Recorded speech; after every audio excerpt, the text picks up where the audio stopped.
Welcome to Kotler and Keller's Marketing Management Series, Chapter 11, Creating Brand Equity. Let's get started. Here's our learning objectives for Chapter 11. What is a brand and how does branding work? What is brand equity? How is brand equity built? How is brand equity measured? How is brand equity managed? What is brand architecture? And what is customer equity? A brand is thus a product or service whose dimensions differentiate it in some way from other products or services. They're designed to satisfy the same need. These differences may be functional, rational, or tangible, related to product performance of the brand. They may also be more symbolic, emotional, or intangible, related to what the brand represents or means in a more abstract sense. A brand is a promise between the firm and the consumer. To firms, brands represent enormously valuable pieces of legal property that can influence consumer behavior, be bought and sold, and provide their owner the security of sustained future revenues. Companies have paid dearly for brands in mergers or acquisitions, often justifying the price premium on the basis of the extra profits expected and the difficulty and expense of creating similar brands. Wall Street believes strong brands result in better earnings and profit performance for firms, which in turn creates greater value. It's all about creating differences between products. Marketers need to teach consumers who the product is by giving it a name and other brand elements to identify it, as well as what the product does and why consumers care. Branding creates mental structures that help consumers organize their knowledge about products and services in a way that clarifies their decision-making and provides value to the firm. Brand equity may be reflected in the way consumers think, feel, and act with respect to the brand, as well as in the prices, market share, and profitability it commands. A brand has positive customer-based brand equity when consumers react more favorably to a product in the way it's marketed, especially when the brand is identified than when it's not identified. A brand that has negative customer-based brand equity if consumers do not react very well to the marketing activity for the brand under the same circumstances. Virgin's brand promise is to enter categories where customer needs haven't been met, or to do different things, or to do things differently, all in a way that better meets those needs. With Virgin America, the company appears to have come up with another brand winner. Although marketers agree about basic branding principles, a number of models of brand equity offer some differing perspective. Here we highlight three of the more established ones. Advertising agency Young and Rubicam developed a model of brand equity called the Brand Asset Valuator, or BAV. There are four components of brand equity, according to BAV. See Figure 11.1. Energized differentiation measures the degree to which a brand is seen as different from others, as well as its pricing power. Relevance measures the appropriateness and breadth of a brand's appeal. Esteem measures perceptions of quality and loyalty, or how well the brand is regarded and respected. Knowledge measures how aware and familiar consumers are with the brand and the depth of their experience. Energized differentiation and relevance combine to determine brand strength, a leading indicator that predicts future growth. Esteem and knowledge together create brand stature, which is a report card of past performance and a lagging indicator of current operating value. The relationships among these dimensions, a brand's pillar pattern, reveal much about a brand's current and future. Brand strength and brand stature combine to form the power grid, depicting stages in the cycle of brand development. See Figure 11.2. Strong new brands show higher levels of energized differentiation and energy than relevance, whereas both esteem and knowledge are lower still. Leadership brands show high levels on all pillars with strength greater than stature. As strength slips, they become mass market brands. And then finally, declining brands show high knowledge, evidence of past performance, a lower level of esteem, and an even lower relevance and energized differentiation. Marketing consultants Millward, Brown, and WPP have developed the BRANDS model of brand strength, which is at the heart of brand dynamics, a system of brand equity measurements based on Brown's meaningfully different framework that reveals a brand's current equity and opportunities for growth. Check out Figure 11.3. Brand dynamics employs a set of simple scores to summarize a brand's equity and are relatable directly to real-world financial and business outcomes. Brand dynamics maintains that 3 different types of brand associations are crucial for building customer predisposition to buy a brand: meaningful, different, and salient brand associations.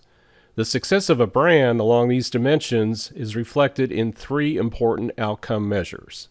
One would be power, a prediction of the brand's volume share; premium, a brand's ability to command a price; and potential, the probability that a brand's going to grow further in the market share. The brand resonance model also views brand building as an ascending series of steps. From bottom to top, number 1, ensuring customers identify the brand and associate it with a specific product class. Number 2, firmly establishing the brand meaning in customers' minds. Number 3, eliciting the proper customer responses in terms of brand-related judgment and feelings. And then number 4, converting customers' brand responses to intense local active loyalty. According to the model, enacting the 4 steps means establishing a pyramid of 6 brand-building blocks as shown in Figure 11.4. The model emphasizes the duality of brands. The rational route to brand building is on the left side of the pyramid, and the emotional route's on the right side. Creating brand equity requires reaching the top of the pyramid, which occurs only if the right building blocks are there. Brand salience is how often and how easily customers think of the brand under various purchase situations. Brand performance is how well the product meets consumers' functional needs. Brand imagery describes the extrinsic properties of the product or services. Brand judgments focus on customers' own personal opinions. Brand feelings are customers' emotional responses. And brand resonance describes the relationship customers have with the brand and the extent to which they feel they're in sync with it. Brand elements are devices which can be trademarked that identify and differentiate a brand. Most strong brands employ multiple brand elements. For example, Nike has the distinctive swoosh logo, the empowering "Just Do It" slogan, and the Nike name from the Greek winged goddess of victory. There are 6 criteria for choosing brand elements. The first 3, memorable, meaningful, and likable, are brand building.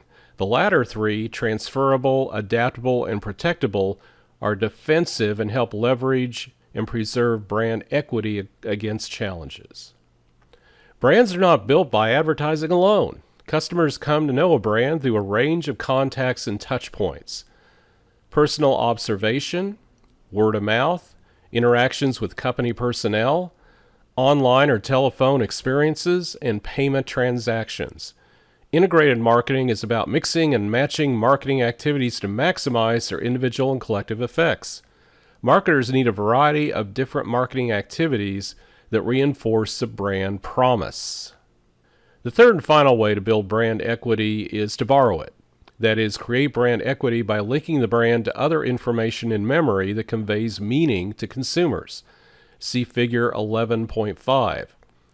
These secondary brand associations can link the brand to sources such as the company itself, to countries or other geographic regions, and to channels of distribution, as well as to other brands, characters, spokespeople, sporting or cultural events, or some other third-party sources. Marketers must now walk the walk to deliver the brand promise. They must adopt an internal perspective to be sure employees and marketing partners appreciate and understand basic branding notions and how they can help or hurt the brand. When employees care about and believe in the brand, they're motivated to work harder and feel more loyalty to the firm.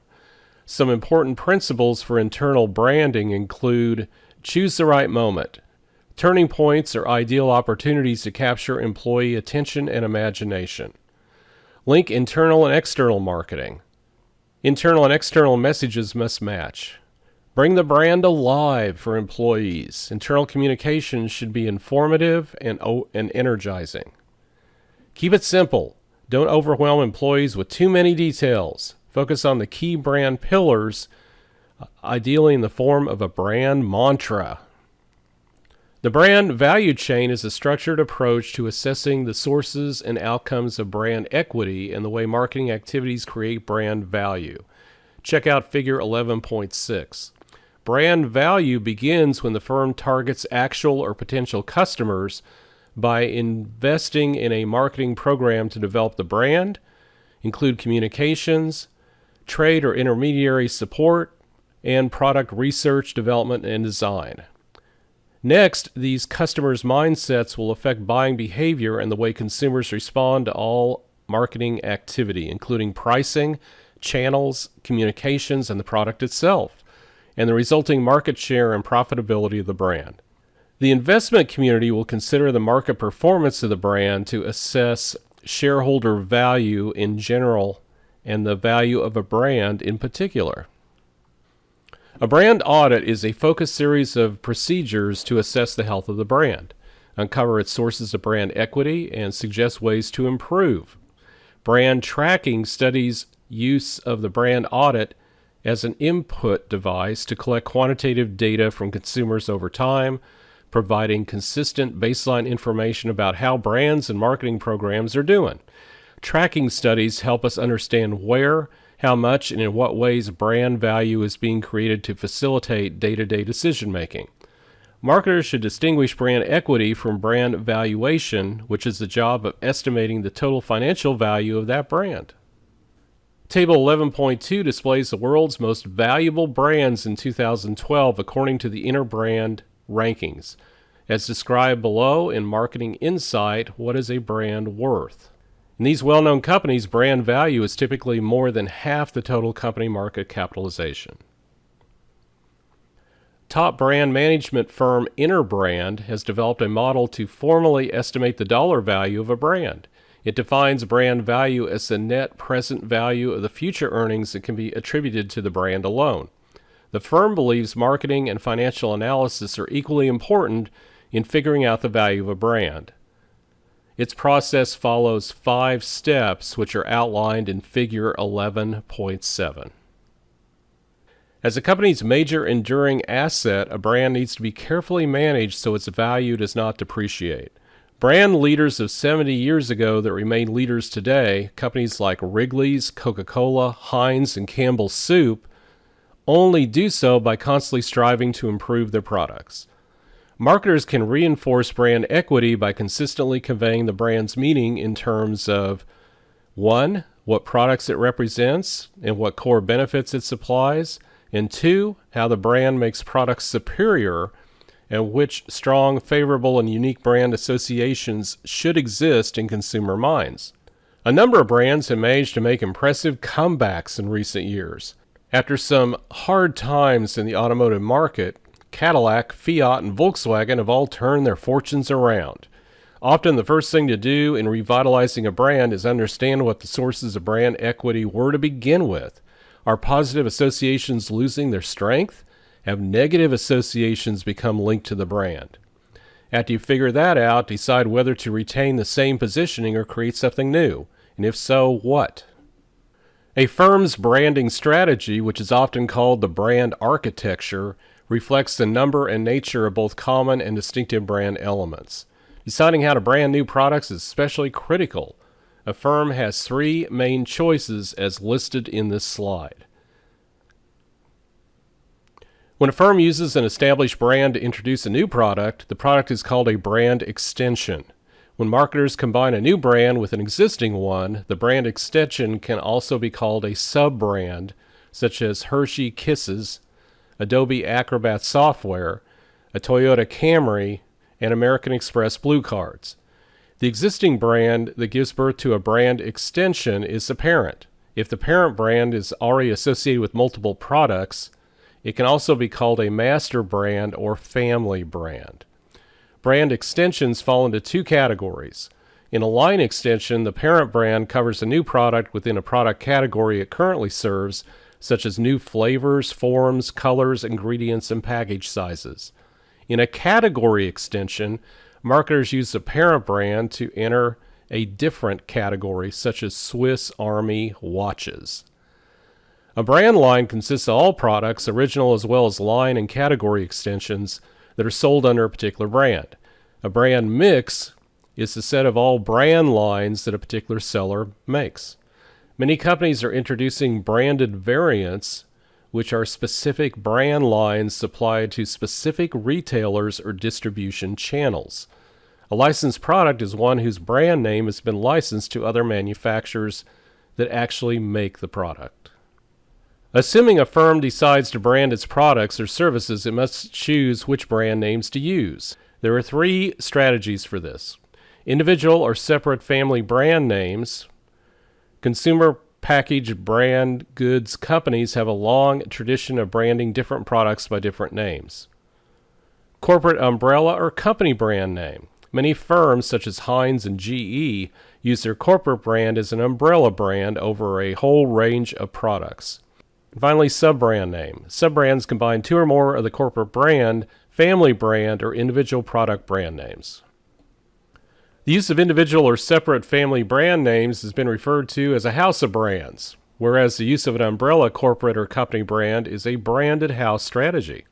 These two strategies represent two ends of a continuum.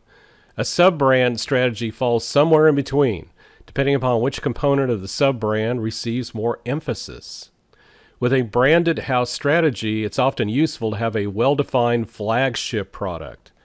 A flagship product is one that best represents or embodies the brand to consumers. It often is the first product by which the brand has gained fame, a widely accepted bestseller, or a highly admired or award-winning product. But a brand can be stretched only so far, and all the segments the firm would like to target may not view the same brand equally. Marketers often need multiple brands to pursue these multiple segments. The hallmark of an optimal brand portfolio is the ability of each brand to maximize equity in combination with all the other brands in it. Brands can also play a number of specific roles as part of a portfolio. Flanker or fighter brands are positioned with respect to competitors' brands so that more important and profitable flagship brands can retain their desired positioning. Some brands may be kept around despite dwindling sales because they maintain their profitability with virtually no marketing support. Companies can effectively milk these cash cows by capitalizing on their reservoir of brand equity. The role of a low-price brand in the portfolio often may be to attract customers to the brand franchise to begin with. Retailers like to feature these traffic builders because they're able to trade up customers to a higher-price brand. The role of a relatively high-priced brand often is to add prestige and credibility. Most new products are in fact brand extensions, typically 80 to 90% in any one year. Moreover, many of the most successful new products, as rated by various sources, are brand extensions. Two main advantages are that they can facilitate new product acceptance and provide positive feedback to the parent brand.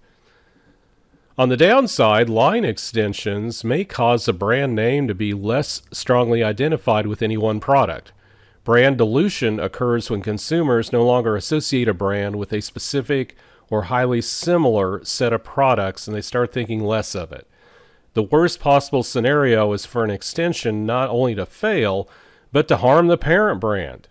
One easily overlooked disadvantage of brand extensions is that the firm forgoes the chance to create a new brand with its own image and equity.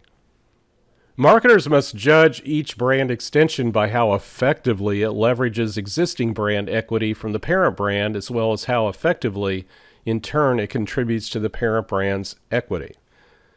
Marketers should ask a number of questions in judging the success of an extension. To help answer these questions, Table 11.3 offers a sample scorecard that can be used with specific weights and dimensions that users can adjust for each application. We can relate brand equity to one other important marketing concept, customer equity. The aim of customer relationship management, or CRM, is to produce high customer equity.